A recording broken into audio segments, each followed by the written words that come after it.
Hey everyone, we're reading Little Britches. Father and I were ranchers, and we are on chapter 22. We're going to do 22 and 23 today. Bad times were not so bad. We had traded what was left of our good beans for groceries at Mr. Green's store in Logantown. But there were a couple of sacks of our peas and all our landlord's peas and beans left in our bunkhouse. The landlord wrote us in September and wanted Father to bring his share of the good beans into Denver and as many of his peas as we could haul. After the letter came, Mother got down her Wedgwood sugar bowl and poured the money out on the kitchen table. There was only $24.25 in it. Most of it was money I got working from Mr. Wellborn. Of course, we had receipts for 15.5 tons of hay in there too. That was how we got paid for work we did for the other people in haying. When the money was counted, Mother got Grace to take all the youngsters but me out to play and to ask Father to come in. The three of us sat around the table where the money and Mother's memo pad were laid out.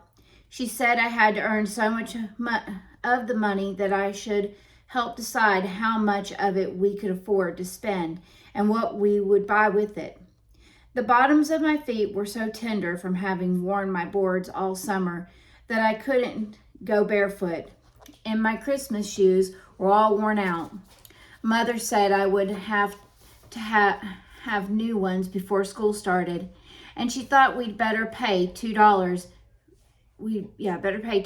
and get a good pair because my Christmas shoes didn't wear very well. Then she said she could can tomatoes and green peas and beans from the garden if we could afford to buy some canning jars and rubbers. After that, we started going over the list of unbleached muslin, calico, quilting cotton, and other things she had written down on her pad. Really, Father and I didn't do much of the planning. Mother would guess how much different things would cost and put down the amounts. Then she would add them up and say, "Oh my, that's a lot more than we can afford to spend. Charlie, do you think there will be a cash market for sugar beets or beans or hay this fall?" Father would only say, "I hope so, but the panic seems to be as tight as it was in the spring.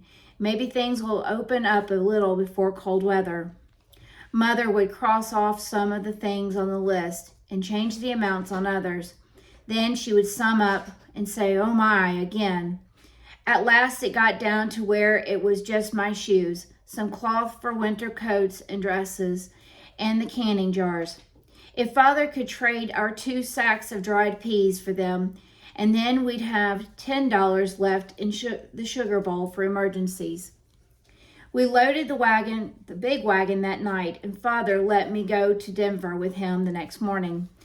We started way before daylight. Mother made me wear Grace's new shoes and the stockings she had knit with yarn from an old shawl.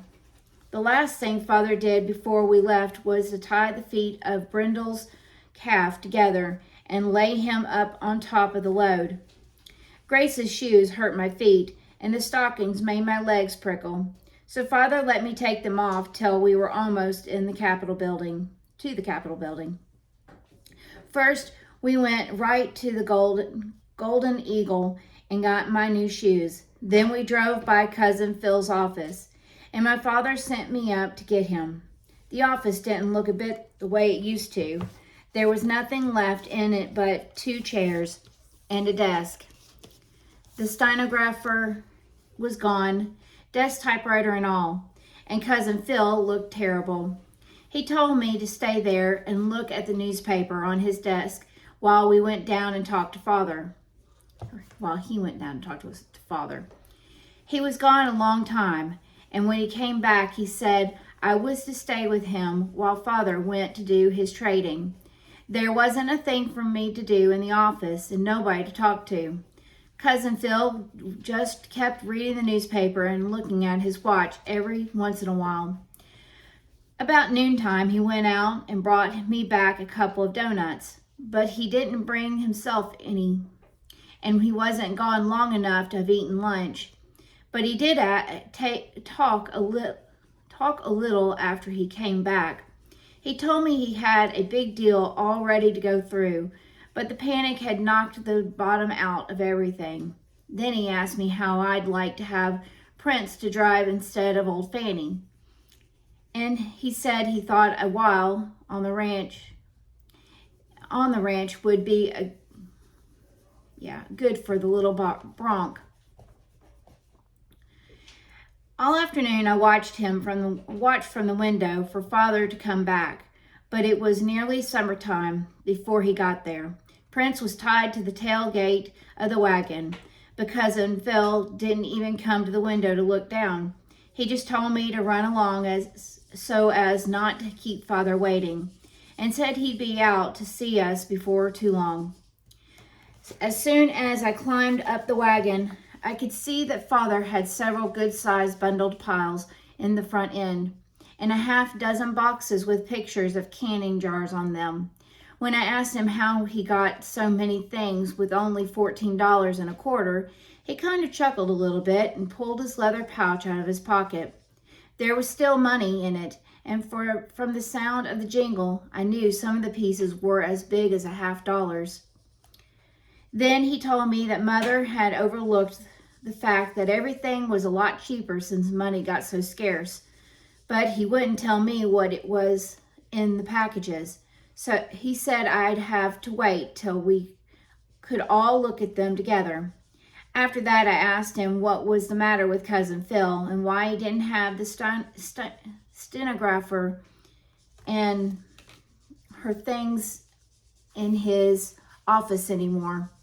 He didn't answer me for a few minutes. Then he told me we hadn't stopped to realize how well we were to have enough to eat every day and to have a good home and clothes enough to keep us warm. When there were people who were actually starving. I remembered about eating both of the donuts Cousin Phil brought back at noon and asked Father if he thought maybe he was starving. He said no, Cousin Phil would never starve, but he thought the panic had clipped his wings a little bit. Father and I were both as hungry as we could be, and just talking about having plenty to eat made us hungrier. When we got out by the lumber barn, we bought a custard pie and a pail of milk in the same little store where we had got them when we were first moving out to the ranch. While Billy and Nig were eating their oats, Father and I ate our pie and talked about all the new things we had been able to get since we had been sitting there eating a custard pie less than 2 years before. It seemed to us that we were going to be rich people before very long. And the next morning, it seemed to everybody at home we already were. School didn't start that fall till we had everything from our garden that we hadn't peddled away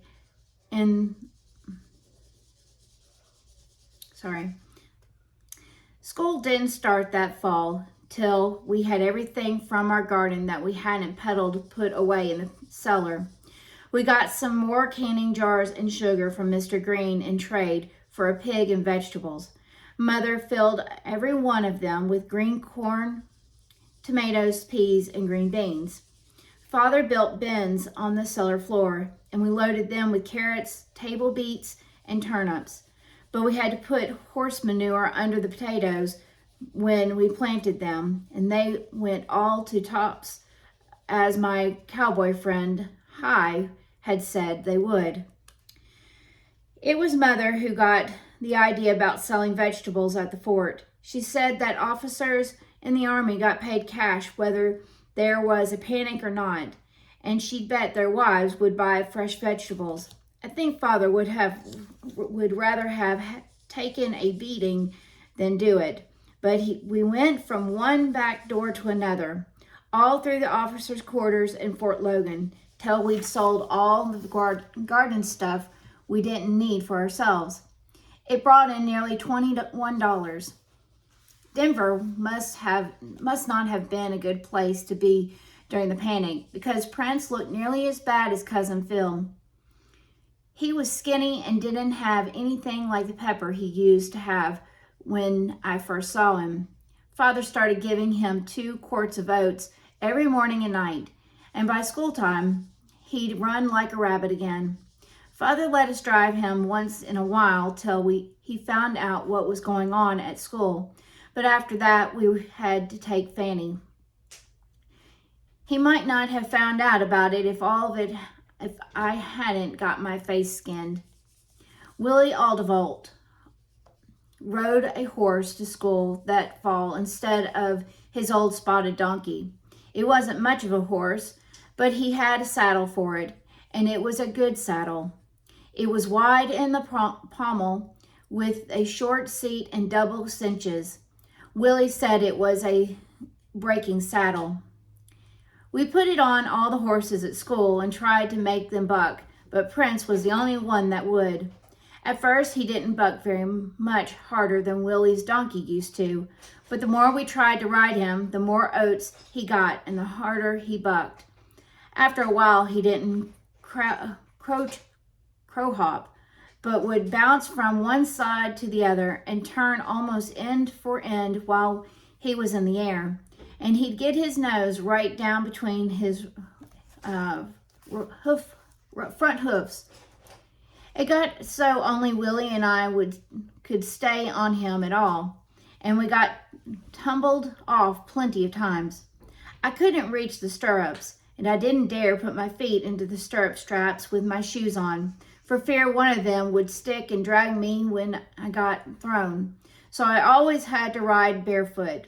Even at that, my foot stuck one noontime when I went off sideways, and Prince dragged me a few feet. Mrs. Wheeler fixed me up all right with a little quart plaster, but, of course, Grace had to tell Mother what happened. Maybe it was just as well, though, because after that, Prince bucked so crazy there was hardly a man in the neighborhood who could ride him. Right after Thanksgiving, Hal came running up the wagon road to meet us when we were coming home from school.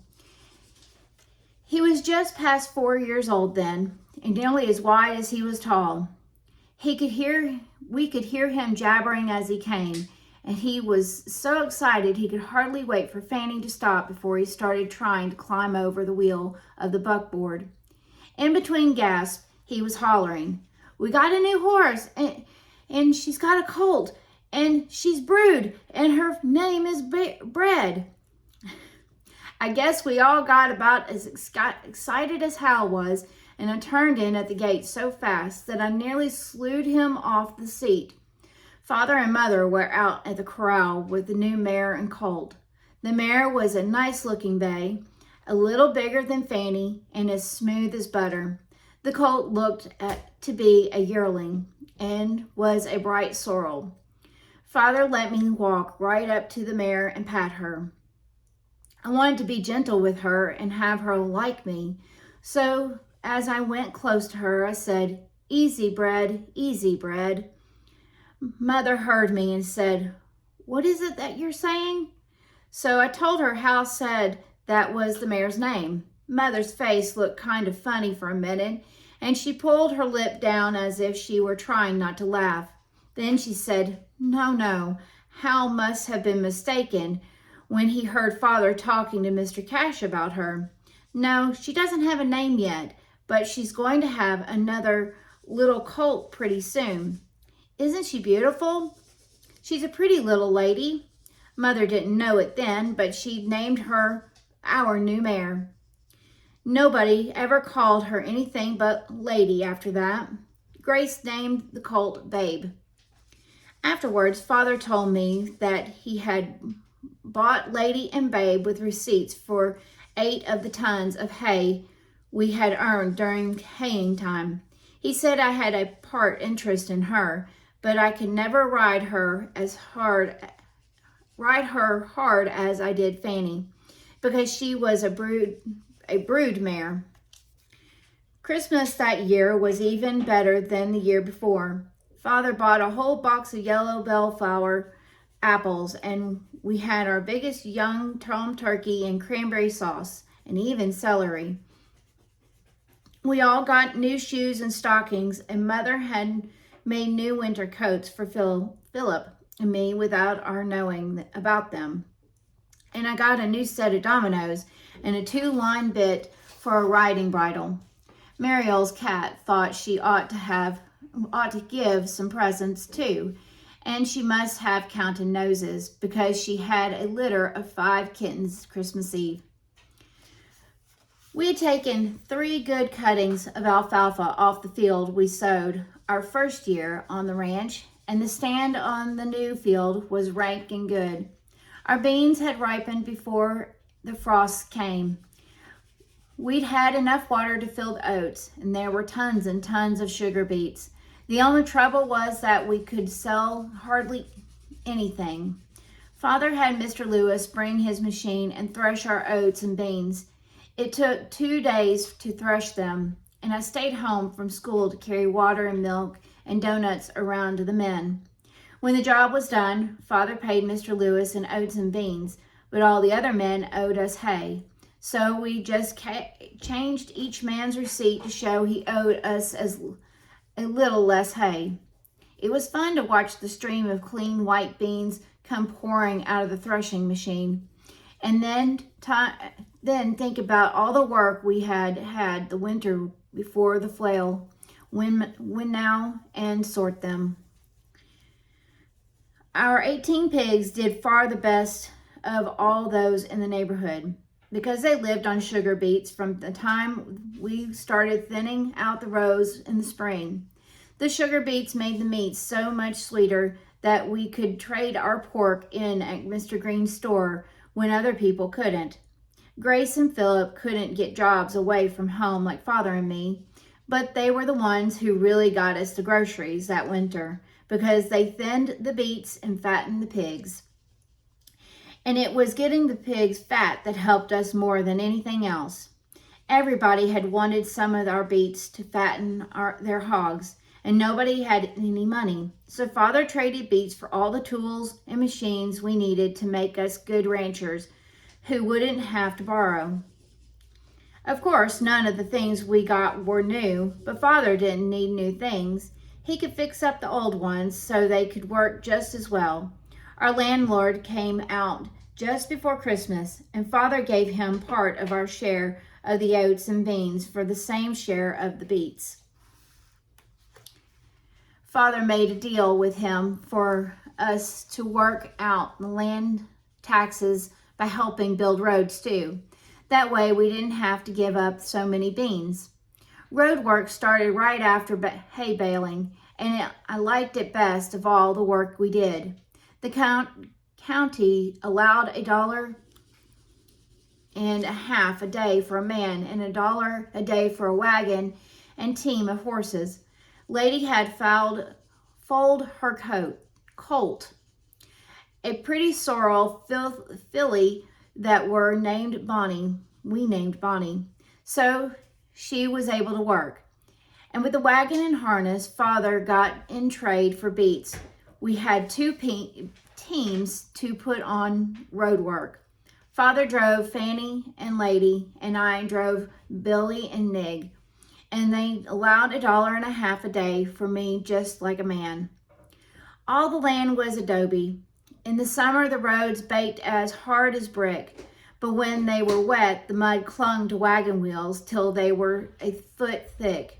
The only way to fix that kind of road was to spread gravel over the adobe during the winter and let the work down with the spring rains.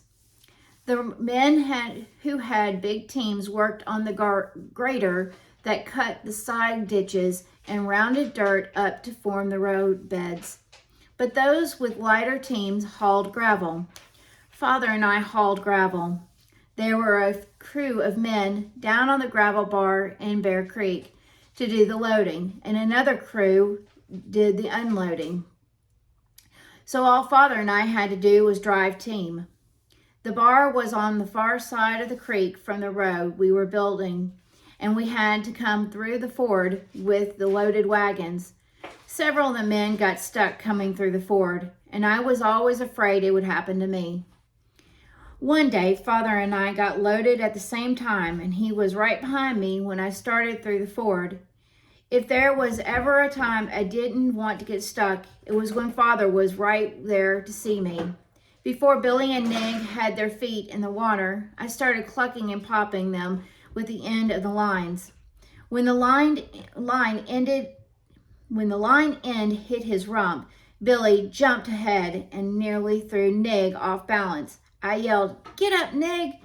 and swung the end of the line at him.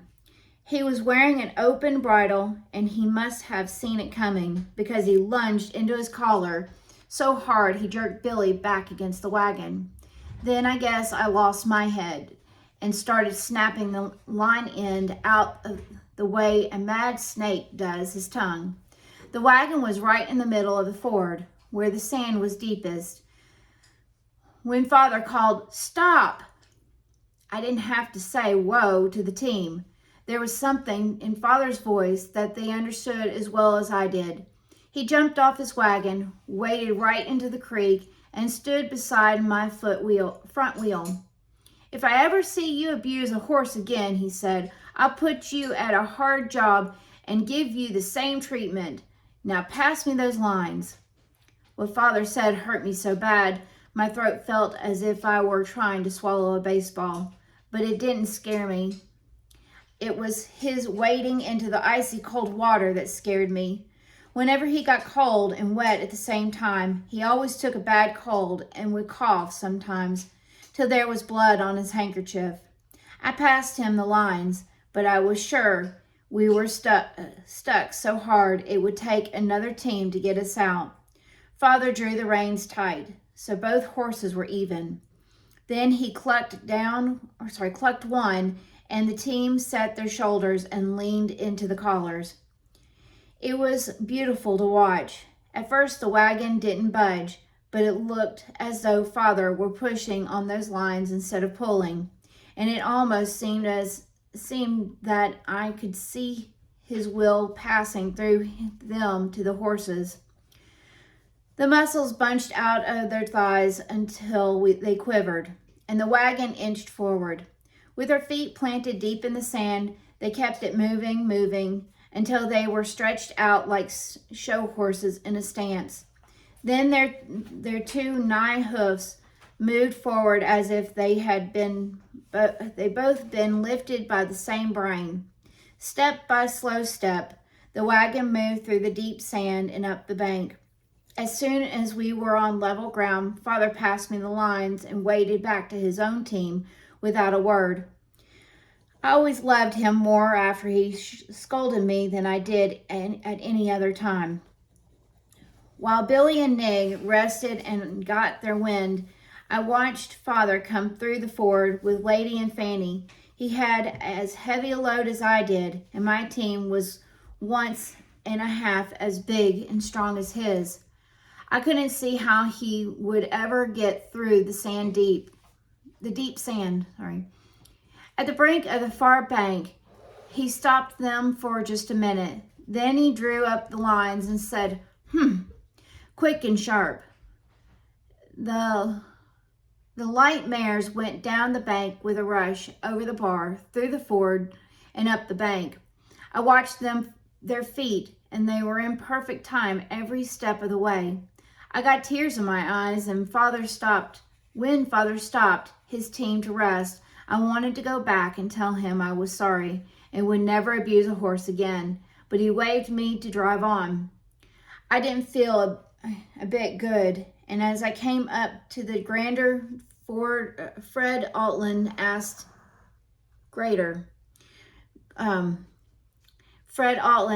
me what was the matter. I told him I had got stuck in the creek and Father had to wade in to get me out. Fred knew about Father's cough as well as I did, and he was boss of the road gang. So when Father drove up, Fred sent him right home to get on some dry clothes. When he had started, Fred yelled at him, "And tell Mame to give you a good slug of brandy." I don't know whether she did or not, but Father didn't get a cold that time. That was the best winter we ever had. New Year's Eve, Mother got out her little red book and figured up all the money she had taken in during 1908. It was only $54.85, but there was never a time when we were hungry and when we didn't have railroad ties enough to keep our fire going. Our cellar was full of bins and jars of vegetables and barrels of salt pork. Father had built a little smokehouse where we cured the hams and bacon and pork shoulders with corn cobs. So the bunkhouse rafters were hung with all the smoked meat we could eat till summer. The floor was piled high with sacks of oats and beans. We even had a half bushel of popcorn.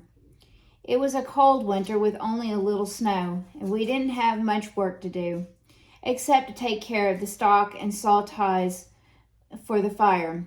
But the evenings were the best of all.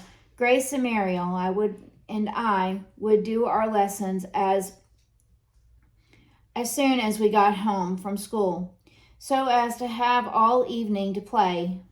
We learned 2 plays that winter, but Grace and I usually had an argument over which one we'd do. She liked The Merchant of Venice best because she was Portia. But I liked Julius Caesar best because I was Julius and got killed at the Capitol. Mother had them take most of the long parts, like Cassius, I think is how you pronounce it. But Father was Mark Antony, and even Hal learned the lines for Metellus Cimber. I'm sorry if I'm pronouncing that wrong.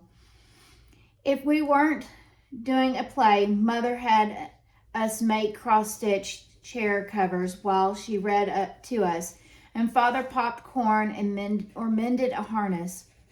Some evenings, Carl Henry would bring Mrs. Wheeler over to play whist with Father and Mother. 3 or 4 times, his friend, Dr. Brown, came with them. Those nights, Mother let Grace and me sit up till 9 o'clock, and Dr. Brown would play casino with us. He liked it better than whist, and we liked him a lot. Chapter 23, Tornado and Cloudburst. Okay. The weather was what Fred Altland called spotty during the winter and spring of 1908 and 09, where we lived, and through the mountains right west of us, up toward Evergreen in the Bear Creek watershed. There was only a little snow all winter, but just south of there, along the headwaters of the Platte River, the snowfall was heavy. That was why Bear Creek ran low all summer, while the Platte and Turkey Creek ran full. In March, we had a tornado. It came on a warm Sunday afternoon when Father and I were down by the creek. It looked like a big black balloon with its tail tied to the top of Mount Morrison. Father saw it first and called, "Tornado!" And then he started running back toward the house. I ran after him as fast as I could go, but his legs were so much longer than mine that he beat me by 5 rods. That was the first time I noticed how much better he had got during the winter. He didn't even cough with all that running. As he went past the house, he called, "Tornado!" to Mother and kept right on to the barn. We turned all the stock loose and drove it out through the gate, past our barbed wire fence. Then we propped poles against the house, tipped over the hay rack and wagons, and ran for the cellar. The first hard blast of wind hit us just as we got to the door, but in 5 minutes it was all over. When we came out, Father showed me where the twister had veered off to the north and cut a regular road up over Larson's Hill, 2 miles straight across Bear Creek Valley from our place. The second Saturday after that, Mother sent me to take a dress pattern over to Mrs. Larson. I rode Fanny and went around by the West Denver Road and through the ford. I should have come right home, but we didn't have much work to do that day, so I went to look along the tornado path. Father had told me some of the curious things twisters could do, like driving a wheat straw through a fence post without breaking it. While I was poking around, I heard a sound like thunder from way off toward the mountains. I looked up, and there was another big black cloud half hidden behind Mount Morrison. As I watched it, it lifted a little, seemed to draw itself into a tighter ball, and grew a lot blacker. I was sure it must have a tail on it, and that I could have seen it if the mountains hadn't been in the way. At first I thought about going back to Larson's storm cellar, but I was afraid nobody at home had seen the storm coming, and that it might strike them before they could turn the stock loose and get to the cellar. I flung myself flat on Fanny's neck, strapped her with the line ends, and raced straight for the hillside, going down to the creek. There was no time for going around by the ford, and I knew right where to hit the old cattle bridge in Cooley Lundy's pasture below our house. The hillside was rough pasture land, covered with sagebrush, Spanish dagger, and cactus, and the rain had washed little gullies all around it. I knew better than to race Fanny down over it, but when I came in sight of the creek, I noticed that it had risen nearly to the top of its banks. Then I realized there was a cloudburst coming instead of a tornado, and that the water might be over the bridge before we could get there. Fanny never did like to run downhill, but that day she seemed to know we were racing against the storm, and streaked down across the pasture, dodging sagebrush, leaping gullies, and sliding through shale rock.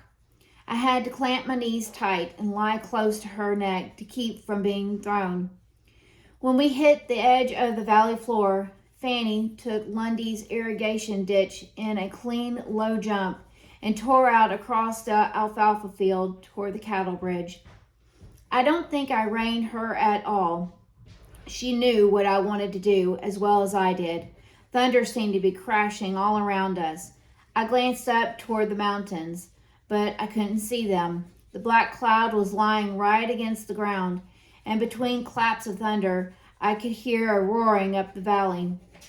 The creek was about half a mile from the house, and at that point it clung tight against the foot of a steep, brush-covered hill.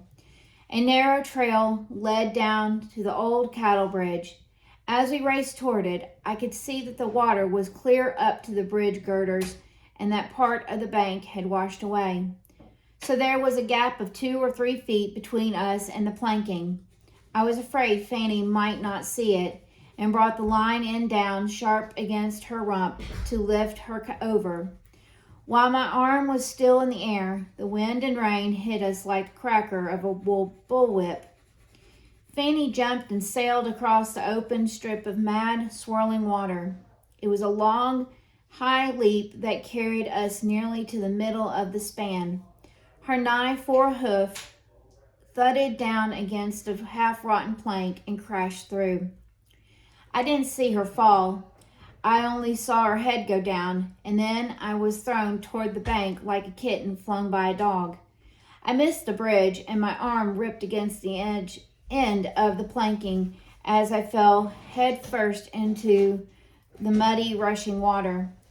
I couldn't swim, but I don't think it would have made a bit of difference. When my head came up, I was 5 or 6 feet from the bank. I just caught a glimpse of it as I tried to suck in a mouthful of air, but I got mostly water, and the current rolled over me and took me under again. That time I scraped against a bush, grabbed hold, and hung on. I was lucky because its roots were in the side of the bank, and it swung me around like a picket rope. When my head came up again, I was under a big sagebrush that leaned out over the water. I was choking so bad it made my arms weak, and I could hardly pull myself up out of the creek. I should have thought about Fanny the first thing, but the choking made me sick at my stomach, and for a minute or two I couldn't think at all. Then she squealed. I never knew a sound could hurt like Fanny's squeal. I felt something had hold of me and was tearing me in two. When I hauled myself up through the sagebrush, I could see her muzzle and part of one twisted foreleg sticking above the water that was flowing over the bridge. I guess I lost my head when I saw it. The current had washed me about 60 feet down the creek, so I scrambled along the bank to the bridge trail and ran toward Fanny. I didn't even stop to think that the water might have carried the planks away, but splashed out onto the bridge. Her leg was broken over sideways just below the knee, and her hoof was caught in the hole it had made. She was straining to hold her head above the water, and her eyes looked up at me as if she were begging me to help her. I don't think I ever planned what I did. I guess I just did it because I loved her. I jumped onto her head and clamped my legs around it. Her muzzle slipped off the end of the planks when I landed, and she struggled once or twice. Then my head went under too. I only knew the water was turning me over and over. A couple of times my mouth came to the top and I tried to gasp it in some air. Then Father's face was right above mine, and his hands were pumping up and down on my back. I was lying with my head downhill, and my face was turned to the side so I could see Father's. It was as gray as ashes. I couldn't seem to make my body wake up when my head did. And Father's voice sounded a long way off. He kept asking me if I was all right. I was, except that my lungs hurt, but I couldn't say so till after he'd taken me up. He was soaking wet and muddy from the creek, but he opened his shirt and held my chest close against his. As we climbed the trail, I looked back toward where the bridge had been. The water had risen another foot or two, and Fanny's neck and withers showed above it. The rawhide thong Two Dog had braided into her mane floated up and down on the current as though it were waving goodbye to me. I think that was what made me cry. I tried to tell Father what had happened, but he had seen the last of it himself. From our house, he had seen me start down across Larson's Hill as the storm was gathering, and had run for the creek to warn me back before it rose. Mother made me stay in bed 2 or 3 days till she was sure my lungs were all right and that my cuts weren't going to get infected. I had a couple of cracked ribs and a little fever, and Father brought Dr. Stone out, but he just gave me some pills and strapped me up. Then he told Mother again that I'd never get killed in an accident. By the time I got up, Father had buried Fanny. I rode Lady down there so I could see her grave, but I was glad I didn't see Fanny. Here's a picture that went with that.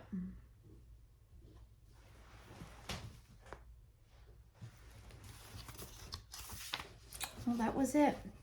Okay.